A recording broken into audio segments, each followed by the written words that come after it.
What's going on, guys? Welcome back to a brand new video. I hope you guys are doing well, but before we officially get into the video, I want to thank you guys so much for the great amount of support. I know I sound like a broken record, but this channel literally is impossible without you guys. Yes, I upload the content, but if you guys didn't view it, where would this channel really be? I would be at 0 subscribers, I would have 0 views, 0 likes. Like, if it wasn't for you guys smashing that like button, viewing the content, commenting down below like positive or even negative feedback, motivating me to try to better the content for you guys, this channel would be nothing. And just your generosity is just absolutely off the charts, especially the members. I try to make sure everyone's like treated as equal as possible when it comes to this channel. I always try to make sure I read every single comment, listen to your video ideas. I'm actually working on one for someone who's like not a member, but like they deserve a video idea like as well. I try to make everyone feel like as included as possible when it comes to the content. Yes, I'm gonna get into the members like video ideas first, and then I'll do yours, because like when someone just furthers their support like that, you know, they deserve something in exchange. You want things to be equal on both sides. But yes, I'm trying to put in as much work as possible for literally, I guess you could say, kind of this community I've built. I don't know if that sounds kind of cocky, but yes, just like everyone that's a member, I really appreciate you guys. You know, that's a very optional approach. You know, I don't push it on you to become a member. And for you guys to become members, that's just absolutely insane when it comes to the amount of generosity, the amount of support. Like this channel, like you guys are like a huge reason. Like this channel wouldn't be possible without you guys whatsoever. So a big shout out to you guys. Just absolutely amazing. I think I've said that a million times, but I mean that. And some dude has no sympathy and he's freaking nailing in a nail right now on his deck. Alright, now getting into like how I became a New York Knicks fan. I would say it's not the stereotypical like story of like a Knicks fan out there. Like, I wasn't born in New York. I didn't grow up as a New Yorker. I don't live in New York now. Actually, I was born in Atlanta, Georgia. So like a lot of people actually, like, first off when they meet me, they're like, all right, so are you a Falcons fan? Like, are you an Atlanta Hawks fan? Are you a Braves fan? No, I'm not, like, whatsoever. So you take a look at my family. Like, my mom, born in New Jersey, not born in like the specific location in New Jersey, which I'm not going to give out because I don't get hunted down and killed. My brother was born in Las Vegas, and my dad was actually born in Manhattan, New York. So I'm going to start off by saying I've always loved the game of basketball. Like, I played it when I was really little on a Little Tykes hoop. I played from like first grade or like kindergarten to, I believe, the eighth grade year of basketball, middle school. We'll get into the reasons later, like why I stopped playing the game. But yeah, my dad really got me into it, and I just loved playing it. Some satisfaction or just some feeling. It's just really satisfying just seeing the ball go through the hoop, hearing that swish, or even if you're on a chain net, hearing that noise, of course. Even back when I was like at Chuck E. Cheese and really little, shooting on those little hoops, I just love the game of basketball so much. So yes, my dad actually grew up a Knicks fan. He grew up a Giants fan, grew up a Yankees fan, born in Manhattan, New York, you know, but he loved the game of basketball. He loved football. He, like I said, he liked those New York teams at the end of the day, and he didn't really force me to become a New York sports fan, or he didn't force me to become like a Knicks fan. Like, I did get into it because I love playing basketball, and I saw he was watching it on TV, and he would get me books. He would get me like figures like this Walt Frazier action figure, or figure here, and also got me a Walt Frazier like rookie card. He would always tell me about like the history of the New York Knicks. Patrick Ewing, missed finger roll layup, Reggie Miller killing us, of course, in the fourth quarter to win that huge game when it came to the playoffs. John Starks choking in game 7, you know, even though people always ran about that was on Pat Riley. Yes, John Starks was off, even though he had a great game in the series like before up against the Houston Rockets in the NBA Finals. Pat Riley should have taken him out so he didn't continue to hurt the basketball team. But he would always tell me these heartbreaking moments, and you could just tell he was very emotionally invested. I believe he got to see some of Bernard King, but the 90s Knicks is really where it was at, with Derek Harper, with Anthony Mason, with Patrick Ewing, with Charles Oakley. Sadly, the moments of Charles Smith, Akeem Olajuwon always getting in the way, a guy Michael Jordan like getting in the way, of course. Well, Akeem Olajuwon didn't always get in the way, but when we did meet him, he was troublesome because, of course, he was in the Western Conference. Michael Jordan, someone we always saw, of course, but he would always tell me like how much he loved Charles Oakley. Like, it really hurt him how that 90s Knicks team like never went on to win an NBA championship because they had so much heart, and he would always tell me, I loved Oakley, I loved Starks, but Ewing really never had a true number 2. Starks was good, but he was overrated by Knicks fans. Again, he said he was really good at the time. Of course, I only get to like watch his highlights, and he was actually really happy. Like, later when he got Sprewell, he got Allen Houston, of course. But the only thing that sucked is that's when Ewing's knees were like really breaking down. Of course, he always had the ice packs on his knees. He'd always tell me about. But when I was playing basketball, like with my dad outside, we used to always go to this specific church, not open gym, but they just had like hoops outside to play basketball.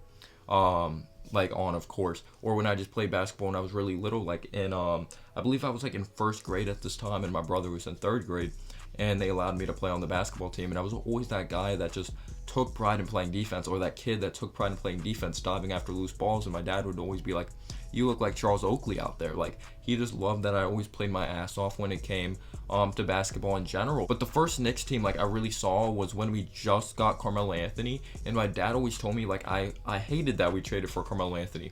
He loved that he was a really talented player, quick release, great scorer of the basketball, but you never saw a longevity winner when it comes to Carmelo Anthony being your number one option. You always thought he was kind of this selfish player. He scored a lot, seemed like he didn't care about defense. When he did take pride in playing defense, he was solid on that side of the ball. He was really ball dominant. Seemed like he didn't care about his teammates. Seemed like he cared about scoring more than winning. But he always respected him as a player, but there was just certain things he really didn't like about Melo. Of course, we ended up giving up a pick that resulted in the lottery. The Nuggets getting Jamal Murray. What a coincidence that is. We still don't have a point guard, and the Nuggets got a point guard over there. We ended up giving up Gallinari, Mozgov, and all that. At the time, he did not like the move. So, of course, we haven't clinched the playoffs since 2013, and if you didn't know, like, my dad actually passed away in 2015, so yes, he's not getting to see, like, that the Knicks clinched the playoffs. Like, he passed in 2015. The Knicks were really bad in 2015. That's actually right after we just drafted Kristaps Porzingis, so he got to see some of his rookie year, and he would always tell me, like, he's gonna be good, he's gonna be good. He was always optimistic if it was getting Bargnani, like, no matter what. But I would always have great memories of watching games with him. When we played the Celtics, Carmelo Anthony, of course, Kevin Garnett talking trash. Kevin Garnett said to Carmelo, "Your wife smells like Honey Nut Cheerios." We would always laugh about that. Going to, of course, second round of the playoffs, the semifinals, taking on the Pacers. Melo sadly getting blocked by Roy Hibbert at the rim. And Shumpert was actually my favorite player when it goes back to dating back to the last time we clinched the playoffs before this season in 2021 of 2013. Shumpert was my favorite player. I loved his athleticism. He never really developed that jump shot, but I loved his defense. I'll never forget his putback dunk when it came to that Pacers series. But yeah, it was actually really tough, like, growing up as, like, a Knicks fan, because, like, when I started becoming a Knicks fan, I had, like, that one good year when we went to the second round, but there was no longevity. Expiring contracts, older players, like we really didn't have, like, a bright future. Raymond Felton, he was solid, but was he the guy moving forward? My dad hated Raymond Felton. He'd always talk about, "Oh, we have this fat piece of crap." Like, yes, he gets the job done, but he's the worst starting point guard in the league. Could you imagine if this team actually had a good point guard? And that's a big what if, like, with a lot of Knicks teams. But yeah, it would actually be really tough being a Knicks fan. Living in Georgia, just never living in New York, so there wasn't really Knicks fans. Now living in South Jersey, there's a lot of Sixers fans. So when they would find out, like, I'm a Knicks fan, they would bash me. I always had this underdog mentality. Like, I want the Knicks to shut up these kids so bad. I want the Knicks to be good. It was always really tough, like, being a Knicks fan, having freaking Andre Bargnani as your best player, or Jason Smith, or Langston Galloway. Me and my dad, like, actually one time we went out and just got this cable, like, just for one game, or we literally got, like, two of the channels, and I believe one of them was NBA TV. The Knicks were playing the Lakers. Both of these teams were really bad at the time. You had Tariq Black, Jordan Clarkson when he was really young. That team was not good. And Ryan Kelly, Robert Zachary. That was a horrible Lakers team. Then you had the Knicks with Langston Galloway, Jason Smith, Lou Amundsen.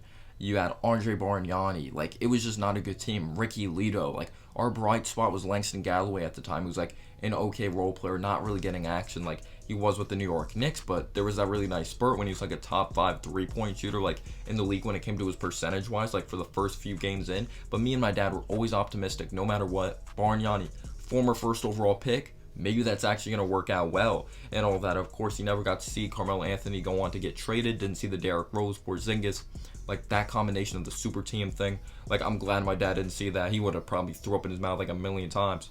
My dad was always optimistic, but he also kept it real at the same time when we were playing really, like, bad basketball. I remember him saying, Porzingis is going to be good, but it's crazy to tell you, Dad, we found someone. Like, yeah, we traded Porzingis, and now, like, we thought he was going to be, like, our last best star. Like, we thought he was just going to be like the curse. Like, we're never going to have a good player after that, but we actually have someone who's better, Dad, and we're in the playoffs again. I know it's crazy. We have cap space. We didn't give up, like, our entire future for one guy. It's insane to think about. But yeah, I just love, like, just always playing basketball with my dad.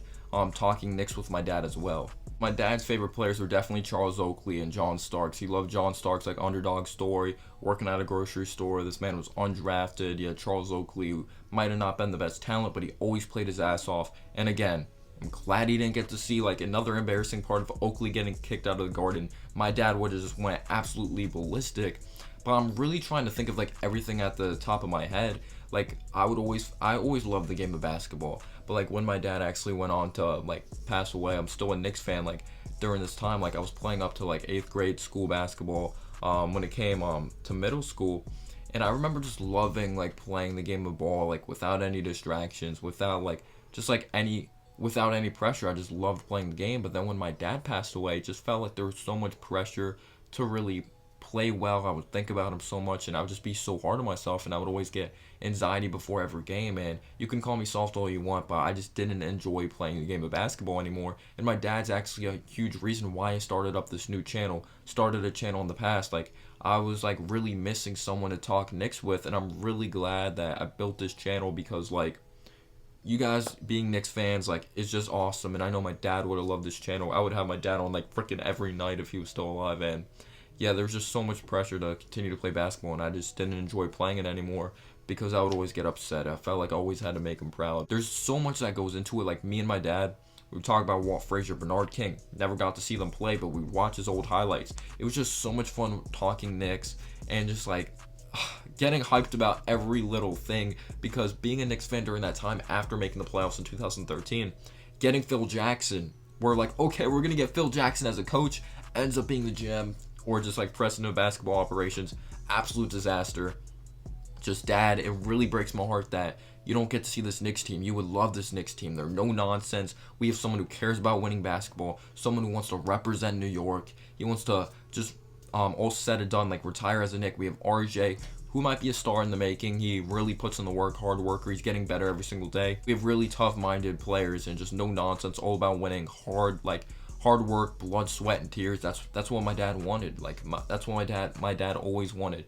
I don't care if you don't have a lot of talent, just play your ass off and you're gonna find ways to win games. Just play smart as well. I remember like Tim Hardaway Jr. and Dion Waiters like battling it out like in the Rising Stars game. Like that was the same class, like Giannis Antetokounmpo. Like Tim Hardaway Jr. was definitely like one of my favorite players. Like during like, of course, those really bad times I'm talking about. It was like first spurt with the Knicks when he was a rookie. Of course, went on to play for the Atlanta Hawks. We ended up getting him back when it came to that big time contract. Carmelo Anthony dropping 62 points. Carmelo Anthony's big game when it came to like up against the Chicago Bulls. Those were actually like a couple moments like I wanted to add in that really got me heavily invested as well. But I just loved Iman Shumpert because I felt like he was a player that I can model my game after. Like besides the athleticism part, like yes, he may not be the best of shooter, but when your shot isn't going down, you could still play great defense and just play your ass off. And I've always respected that about like Iman Shumpert. J.R. Smith, my dad definitely wasn't the biggest of like J.R. Smith fan. Immature, great moments, but his shot selection always pissed my dad off when it came playoff time. But I'm just so glad that my dad taught me so much about the game of basketball and like the New York Knicks, and we had so many great moments together. But yeah, also let me know down below like what's your favorite Knicks moment, and again, how did you become a New York Knicks fan?